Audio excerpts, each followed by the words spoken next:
Jego Bandido.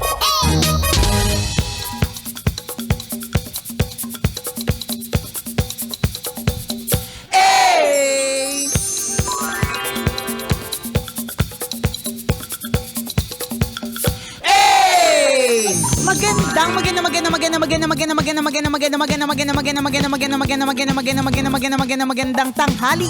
Kumikinang na ulo, Jego Bandido.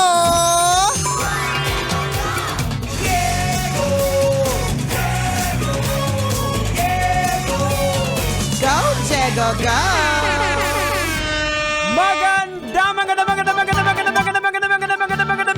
Magandang tanghali.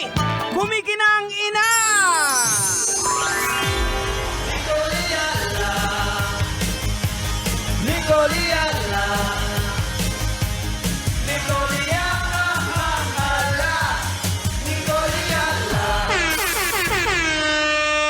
Dear Nicole Yala and Jego Bandido.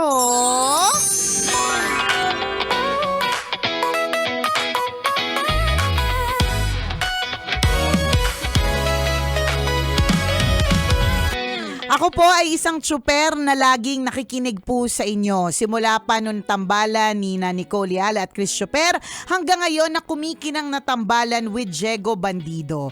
Bukod po sa pagiging tsuper, gusto ko po talagang maging content creator. Ay. Ano po kaya ang pwedeng mga tips na pwede nyo pong ibigay po para sa akin para naman masiguro na papatok ang pagiging content creator ko. Sayang din po kasi yung extra income. Thank you po, kumikinang natambalan. God bless. Nagkamali ka ng pinagtatanungan mo. Kaya nga.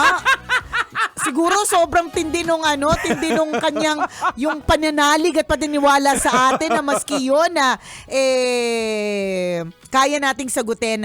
Alam mo, naniniwala kasi talaga ako na wala pa rin talagang sure na formula Tama. kung papatok ang isang content. Correct. Ilang beses na po yung nagkaroon na ng mga talk, nagkaroon na ng mga, madami na mga ganyan na interview na yung mga magagaling na mga content creator. Ang lagi nilang sinasabi, at maski naman kami ni Jego Bandido at lahat ng mga DJs ng Love Radio, because hindi lang kami, pumasok po kami dito DJ.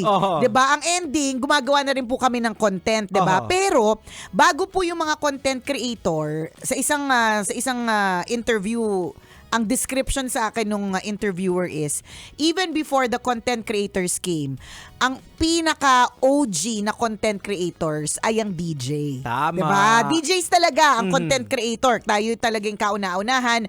Audio lang talaga yung sa atin. Ganyan. Hindi pa na-video yung mga ganap natin. Ganon. Natatandaan ko dati, kaming dalawa ni Chris Tsuper, gumagawa na kami ng mga pranks noon eh. Hindi lang siya nakikita, pero ginagawa na namin siya on air. Totoo. So parang nakikinig ka lang sa ginagawa. Ang ginagawa namin noon, Jegs, hindi ko ito makakalimutan kasi namanhid na mga 2 hours yung tenga ko eh. Basta pag naglalaro kami ng pabibuhan sa ere, pag nagkamali ka o hindi ka nakasagot, lalagyan ka ng sipit sa tenga. Basta ang dami kong sipit sa tenga kasi hindi ako makasagot doon sa mga categories. Pagkatapos nung tinanggal, parang 2 hours manhid talaga yung tenga ko.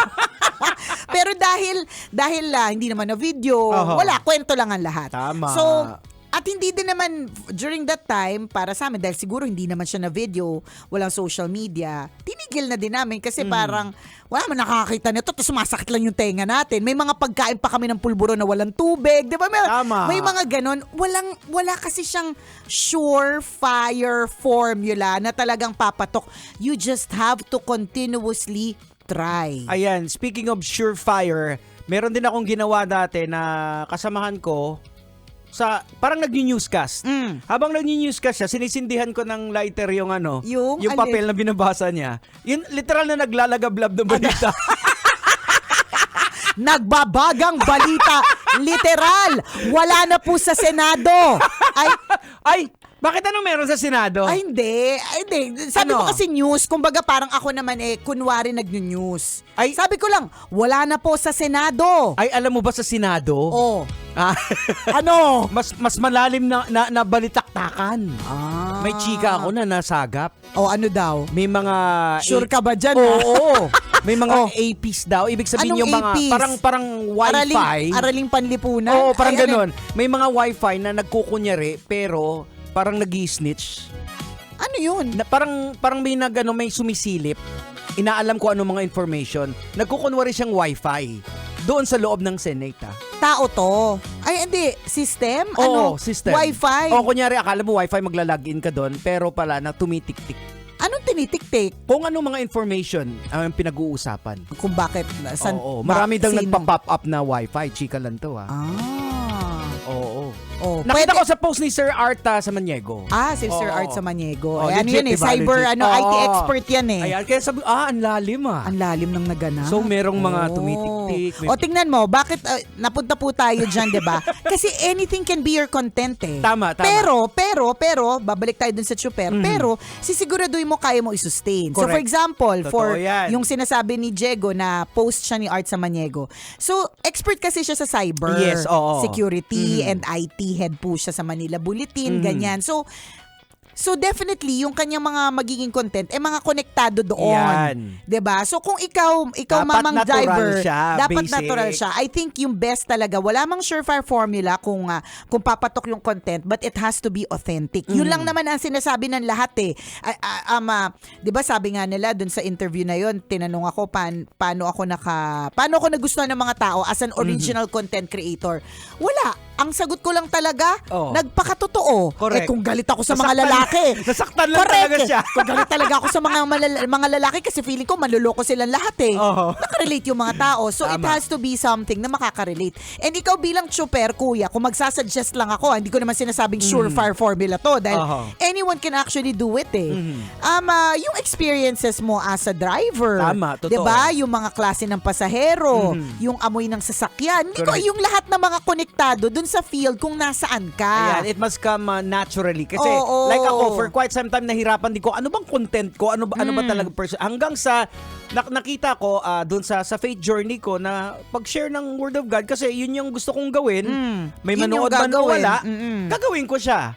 So bonus na lang kung mag-click kasi ganun Correct. talaga eh. Actually, maganda yung to take off from what Diego said na may manood man o wala. Kasi yun talaga yung idea. Hindi ka sure talaga kung papanoodin. Oo. Tapos minsan, wag mong i-achieve lahat ng platform. Kung lahat ng platform patok ka, di go. Why not, di ba? Pero, meron ka lang din pipiliin para hindi ka mabaliw. Yun lang yung advice Oo. na mabibigay ko, di ba? Tingnan mo yung content creator ang advice. Pumili ka lang ng platform para hindi ka mabaliw. Pero totoo Oo, kasi marami kayang mga content creator na nagkaroon ng anxiety, True. na stress kasi hindi na nila alam kung ano pang mga content kasi Oo. parang hindi siya natural na ano eh. Na, Kasi nga, ilan pa ba yung mga sisirain kong pamilya? Oo. Kunyari, ang content maninira ng pamilya. Kasi Oo. kunyari, gusto mo ng content na controversial. O ilang pamilya ang kailangan masira, O, di ba? Di ba ikaw may nakikita ka ng mga content creator na halos wala naman silang ginagawa pero ang daming mga followers. Correct. Parang mabubuisit ka. Mabibisit ka. Alam mo talaga, minsan may mga dumadaan sa feed ko na yung quotation niya, hindi naman masyadong malalim. Oo. Di ba? Tungkol sa nanay. Tapos pagkita ko, 1.2 comments. Sabi ko, sino to? O lalo na yung family tapos si Nicole kung ano pinagpapagawa sa anak, sa correct. pamilya. Totoo. Hindi mo Sila talaga. wala. Sila wala. Parang nag-i-swimming lang. Kasi wala ngang surefire formula. Oo. You just have to continuously try. Oo, yan. Subukan mo lang na subukan and then eventually malalaman mo na lang din kung ano yung alin ba yung papatok sa akin, alin ba yung masaya kong gawin. Oo. Mahalaga yon. Mahalagang masaya kang ginagawa ito kasi kung once it becomes very heavy for you, mabigat na po lahat yan. Oo, Very tasky na siya. Oh, take it from the POV of Nicole Yala kasi unang-una na kwento niya po na dati talaga ang purpose ng Papam-Fam, di ba? Na YouTube Influencer. channel. Oo. So parang anong nangyari, parang napagod na rin din Pagod sila. na lang din ako eh. This is just a memory na lang na Correct, memory bank. Memory bank na lang Oo. siya. Nababalikan mo pag lumaki na yung mga anak Correct. mo. Yung, for context yung Papam-Fam YouTube channel, Papam-Fam ni Nicole Yala. Una sa lahat kasi apakahirap namang i-spell ng Papam-Fam ni Nicole Yala. Nicole Yala lang ang hirap ng i-spell. Nilagyan mo pa ng Papam-Fam, di ba? Kasi galing yun sa Papam-Pam, papansin. Oo. Bilang yung nanay nila papansin, bida-bida, ganyan. So Papam-Fam ni Nicole Yala, which has more than 500 videos. Ang purpose talaga nun, nung una, ay talagang for kita. Parang Oo. itong si Kuyang nag-message, Oo. gusto niyang kumita ng extra. Mhm. Yun talaga yan kasi nakikita ko yung may mga content creator na bata na nagbubukas ng mga laruan, tapos $1,000,000 na Oo. kinikita. Nag-hope naman ako na ganun yung mangyari. And then eventually, kesa mabaliw, na-realize ko na hindi naman siya masyado nagpipick up. At tinanggap ko na lang na pwede siyang, kung man pumatok siya, edi thank you Lord. Oho. Kung kumita, Bonus edi na lang yun. bonus na lang. Pero Oho. tinanggap ko na lang na imbakan na lang siya ng memories Tama. namin. Oo. Ganun na lang. So may mga ganyan kang ma-encounter along the way na sinubukan mo ng sinubukan pero parang wala naman. Pero Oho. sige lang. Maaaring tanggapin mo na hindi talaga para sa iyo yung platform na yan. Mag-shift ka. Correct. Ang mahalaga nandyan yung puso mo tsaka authentic yung content mo. Oo, kasi yung pinakasikat na lang at pinakamayaman na content creator, yung parang black siya, na hindi nagsasalita. Oo, yung parang... Sino ba yun? Oo, Basta sino hindi na siya nga yun? nagsasalita, tapos Correct. ituturo niya lang. Ituturo niya lang. Oh, di ba?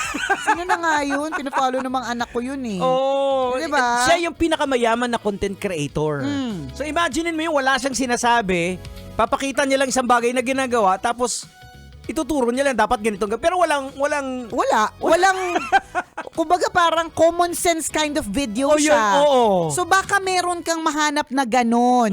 'Di ba? Pero ang good thing about this, kuya, is you want to start it. Oo. Ang good thing dito, meron kang desire. Correct. 'Di ba? Yun naman yung kagandahan dito. May kagustuhan ka, gusto mong kumita ng extra, gusto mong gumawa ng paraan. Very good ka dyan sa Oo. part na yan. At sana wag ka na dumating doon sa kakain ka ng tayo ng pusa. Wag naman. Oo, may O kaya magsiselfie ka doon sa mga lugar na delikado para lang makakuha ng maayos na shot. Wag naman O di kayo din. mag-videoke ka sa ilalim ng jeep mo. Oh, correct, di ba? Diyos ko po. Para lang mapansin, di ba? Content nga yun, pero siguraduhin lang po natin na yung content Oo. natin ay safe. Ayan, make it natural. Correct. At saka syempre, yung from the word influencer, nakaka-influence ka in a positive way. Sana in a Oo. positive way. Although it's your choice. Kung gusto mo rin namang mag-create ng negative impact para mapansin, Ah, it's may up mga to ganun you. din. Correct. Oo. It's up to you. May Kasi mga sabi ganun nga, din. ika nga nung araw, di ba, good or bad publicity is still is publicity. Oo. Ganon. Pero ini-encourage ka namin na maging Positive. Oo, diba? Lalo-lalo na sa mga nangyayari ngayon. Correct. Ano ba nangyari sa atin ngayon? Basta ang nabalitaan ko, wala na daw. Yung buhok ko, wala na kasi Oo. nag-ahit ako kanina. Ayun. Yun nga. Yun Saan yung napunta? kino-confirm. Yun na nga. Na-flash na. Ayun na. Ay, nako. Ay, Ang nako. daming script. Ayan, kailangan natin ng prayers yung True, bansa natin. correct. Kaya nga ang post ko kanina, God bless the Philippines. Tama. Lord, please naman. Kasama pa rin po ang dambalang kumikinang. Ako po ang kumikinang ulo, Diego Bandido. At akong kumikinang ina mo, Nicole Yala. Kailangan pa bang i-memorize yan? Basic!